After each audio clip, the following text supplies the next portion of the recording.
Hello बच्चा लोग, क्या हाल चाल। आई होप आप बहुत ही शानदार तरीके से प्रिपरेशन में लगे हुए होंगे। आज अपन तुम्हारे सामने एडवांस का एक बहुत ही कॉम्प्लेक्स सवाल, इसीलिए बोल रहा हूँ मैं बिकॉज ये कॉम्प्लेक्स नंबर का सवाल है। ठीक है, तो कॉम्प्लेक्स नंबर का वह सवाल जिससे तुम अक्सर घबरा जाते हो, वो सवाल जब तुम ज्योमेट्री को देखते हो कॉम्प्लेक्स नंबर में मिला हुआ तब तुम परेशान हो जाते हो। तो वैसा ही एक सवाल मैं तुम्हारे सामने आज लेके आया हूँ एडवांस लेवल पे। देखना सवाल की क्या सुंदरता है, क्या खूबसूरती है कि आप कैसे इसको सोच सकते हो, कैसे इसके बारे में कुछ बोल सकते हो। ध्यान देते हैं, सवाल को जरा पढ़ते हैं पहले। सवाल ने क्या बोला है आपसे। लेट θ1 θ2 से लेकर θ10 be positive valued angles in radians such that, सारे थीटा का समेशन कितना बोल रखा है इसने 2π। फिर क्या बोला है, define the complex numbers z1 equals to e की पावर आयोटा θ1। और zk के बारे में क्या बोल दिया इसने कि zk-1 e की पावर आयोटा θk के बराबर है वो, जहाँ पे k तुमको डिफाइंड है इस तरीके से। फिर बोला क्या है कि यहाँ पे आपको दो स्टेटमेंट कंसिडर करनी है p और q के बारे में और बताना है कि कौन सा ट्रू है और कौन सा फॉल्स है। सवाल आपका इसी पॉइंट पे घूम रहा है इस पर्टिकुलर केस में। ठीक है जी, सोचते हैं, आप भी दिमाग लगाओ, क्या बोल सकते हैं इस बारे में, कैसे इसको सोच सकते हैं। बहुत ही सिंपल और बहुत ही यूनिक कंसेप्ट लगेगा इसमें। अगर आप सोच लोगे तो सवाल आपके चुटकियों में सॉल्व हो जाएगा। ये वाला टाइम टेकिंग सवाल बिल्कुल नहीं है ये, तो don't go for the lengthy solution. एकदम आराम से सोचो तो डेफिनेटली आपके दिमाग में स्ट्राइक कर जाएगी ये बात। और सोच पाओ तो ठीक, ना सोच पाओ तो मैं इसको सॉल्व कर रहा हूँ, आप इसको आराम से देख सकते हो बाद में। ठीक है जी, तो let's solve this question at first. देखो इसने क्या बोला ना आपसे सबसे पहले तो, कि इसने बोला है कि भैया z1 तुम्हारे पास क्या है, z1 है आपके पास e की पावर आयोटा θ1। ठीक है जी, और zk इसने बोल दिया आपको, zk क्या है, zk है zk-1 e की पावर आयोटा θk। मतलब अगर तुम z2 की बात करते हो तो z2 बताओ क्या हो जाएगा अपना, ये हो जाएगा z1 टाइम्स ऑफ e की पावर आयोटा θ2। z3 क्या हो जाएगा भाई, ये हो जाएगा z2 इंटू e की power iota θ3 and so on, आगे बढ़ते जाएगा ये। अब तुम इसको देख के ये मतलब क्लिक कर सकते हो अपने माइंड में कि अपने पास सर ये z1 जो है ना, ये आपको याद होगा अपन ने क्या पढ़ा था, अपन ने पढ़ा था यूलर्स फॉर्म कॉम्प्लेक्स नंबर का। हाँ, आपने क्या देखा था कि z equal to r into e की पावर आयोटा थीटा, जब थीटा क्या होती है उसकी आर्ग्यूमेंट, प्रिंसिपल आर्ग्यूमेंट, और आर क्या होती है उसकी मॉड्यूलस, याद होगा तुम्हें। तो आप देख पा रहे हो इस वाले z1 के लिए आर कितना है, 1 है। तो आपने क्या बोला, आपने यहाँ पे ये बोलना होगा सर अगर आप इस कॉम्प्लेक्स नंबर को इस प्लेन में शो करने का ट्राई करोगे, इस आर्गेंट प्लेन में, तो आप क्या बोलोगे सर यहाँ पे कहीं z1 होगा आपके पास। और इस z1 की खासियत क्या होगी कि ये जो है ना, ये यहाँ से 1 यूनिट के डिस्टेंस पे होगा और θ1 एंगल पे होगा। और क्योंकि सवाल ने बोला है कि सर सारे एंगल्स का समेशन है तो 2π, मतलब ये एक सर्कल के अराउंड मूव कर रहा है। 2π मतलब क्या, पूरा एक सर्कल, समझ रहे हो ना। 2π का मतलब क्या, पूरा एक सर्कल के अराउंड ये मूव कर रहा है कहीं ना कहीं। ठीक है, क्योंकि सारे एंगल्स का समेशन फाइनली कितना बोल रखा है इसने, सर वो 2π के बराबर है। मतलब ये सारे जो पॉइंट्स आपने देखे हैं ना, ये सारे पॉइंट्स पता है कैसे हैं, ये पॉइंट्स सारे आपके पास कुछ ऐसी तरीके से हैं। ये एक सर्कल अगर आप फॉर्म कर दो इस तरीके से, तो ये सारे कहीं ना कहीं ऐसे ही एक सर्कुलर पाथ को फॉलो करते हुए दिख जाएंगे आपको। ठीक है, तो z1 कहाँ पे है आपका, यहाँ है। सिमिलरली आपको z2 के बारे में क्या बोला गया, z2 क्या बताओ, z2 है z1 times of this much, मतलब z1 से इस बार एंगल लिया गया है, कितना एंगल, θ2 का एंगल लिया गया है, और फिर आपको फॉर्म करना है। तो मान लेते हैं कि यहाँ पे तुम्हारे पास क्या होगा भैया, यहाँ पे कहीं z2 होगा। ठीक है, इसको जरा मैच कर देते हैं इस तरीके से। ये हो गया तुम्हारा क्या, ये हो गया तुम्हारा z2 प्रॉपर तरीके से। इसके बीच का एंगल कितना मान लोगे बताओ, θ2 मान लें भाई हम।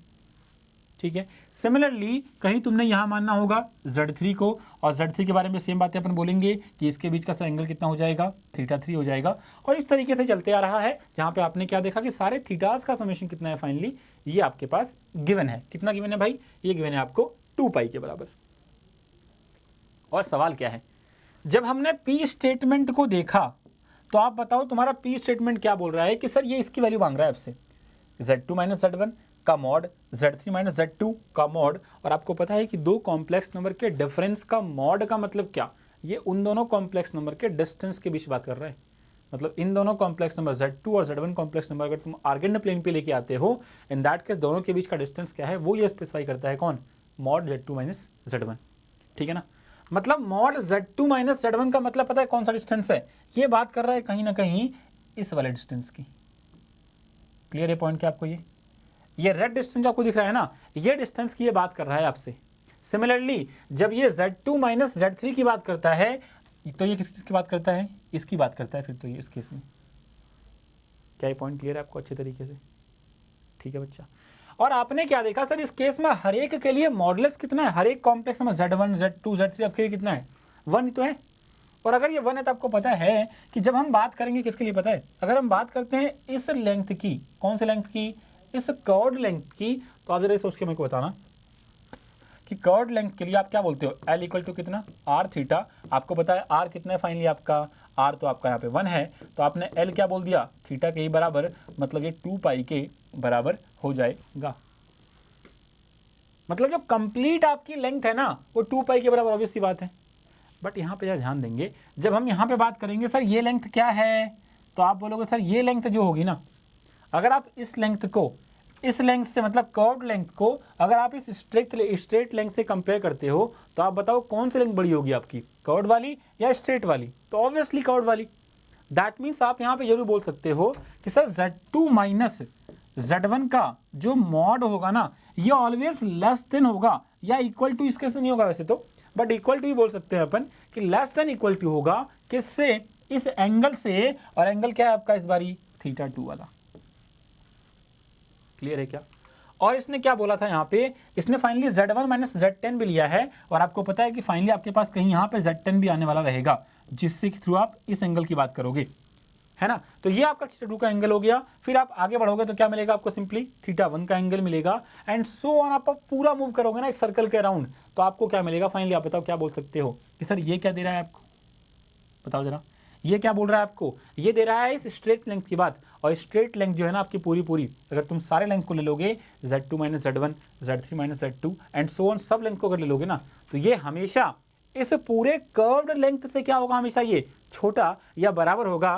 दैट मीन्स जो P स्टेटमेंट बोल रही है आपकी कि mod Z2 minus Z1 plus mod Z3 minus Z2 से लेके मॉड Z1 माइनस Z10, ये ऑब्वियस सी बात है कि 2 पाई से क्या होगी, छोटी या बराबर, क्योंकि ये क्या है, ये स्ट्रेट लेंथ है और ये क्या है, कर्व्ड लेंथ है। और ऑलवेज कर्व्ड लेंथ बड़ी होती है कंपेयर टू स्ट्रेट लेंथ, जो आपने देखा। मतलब P स्टेटमेंट में तो कोई दिक्कत हुई नहीं होगी आपको। और अगर आपने P को समझ लिया बेटा, तो Q को समझना तो और आसान है, क्योंकि आपको पता है एक सिंपल प्रॉपर्टी होती है। इसने बोला क्या है बस कि Z2 स्क्वायर और Z1 स्क्वायर में बात करो इस बार आप। और आपको पता है मॉडल आर्ग्यूमेंट में क्या होता है कि आर्ग्यूमेंट ऑफ Z स्क्वायर क्या हो जाएगा, double of argument of Z हो जाएगा। तो इसने सेम बात तो बोली घुमा फिरा के, बस तुमको क्या बोली गई है कि mod of Z2 square minus Z1 का स्क्वायर, फिर mod of Z3 square minus Z2 का स्क्वायर। आप बताओ ये सारे क्या होंगे, डबल ऑफ 2 पाई से क्या होंगे, हमेशा कम होंगे। तो क्यों स्टेटमेंट भी अब क्या बोल रही है आपको, सिमिलर बातें ही तो बोल रही है, क्या दिक्कत है। पर इसने स्क्वायर लगा दिया, और आपको पता है स्क्वायर का मतलब क्या, कि double of argument of Z की बात कर रहा है ये। मतलब ये θ1 था तो ये 2θ1 की बात कर रहा है, मतलब ये 2 पाई था तो ये 4 पाई की बात करेगा। यही तो कहानी बनेगी। मतलब फाइनली क्या बोलोगे सर आप कि ये वैल्यू जो है ये 4 पाई से कम होनी चाहिए। मतलब क्यों स्टेटमेंट भी क्या है इसकी, बिल्कुल सही है। तो कहानी देखो, आपने अगर इसको पढ़ा होगा तो बोला होगा सर ये क्या दे रखा है इसने, बट सवाल देखो सिंपली एक ज्योमेट्री को आपने देखा ना, तो सवाल अपने आप क्लिक कर गया कि अच्छा ये तो ऐसे बन रहा है। तो सवाल को देख के घबराने का नहीं, complex number is not that complex जितना अपन समझते हैं इसको। आपको बस कुछ कंसेप्ट पे, कुछ चीज़ों पे ग्रिप करने की जरूरत है, और कंसेप्चुअली इस चैप्टर को स्ट्रॉन्ग बनाओ। इस चैप्टर के फॉर्मूले रटने से कोई फायदा नहीं होने वाला एडवांस लेवल पे। यहाँ पे आपको कंसेप्चुअली खुद को, अपने आप को स्ट्रॉन्ग करना पड़ेगा। ये सीखो कि कैसे सब्जेक्ट्स को, कैसे इन क्वेश्चंस को, इनकी वर्डिंग्स को ज्योमेट्री वाइज देखें। कभी तुम उसको कोऑर्डिनेट से ले जाओ, कभी तुम इसको वेक्टर्स से ले जाओ, जो तुमको सही लगे, जहाँ जो क्लिक करे उसके थ्रू कन्वर्ट करना सीखो सवालों को। खासकर एडवांस लेवल पे ये कन्वर्जन, इंटर कन्वर्जन बहुत जरूरी है एडवांस लेवल पे आके। ठीक है, इस पर तुम कमांड कर लोगे तो डेफिनेटली तुम्हारे क्वेश्चन सॉल्व होने स्टार्ट हो जाएंगे। तो इस सवाल का आंसर क्या हो जाएगा कि बोथ आर ट्रू, मतलब option C is absolutely correct for this question. तो ऐसे ही सवाल आपको मिलते रहते हैं इस चैनल पे। Thank you so much for today. मिलते हैं अपन अगले लेक्चर में, अगली बातों में, कुछ नई चीज़ों के साथ। तब तक के लिए bye bye, love you, take care, keep studying.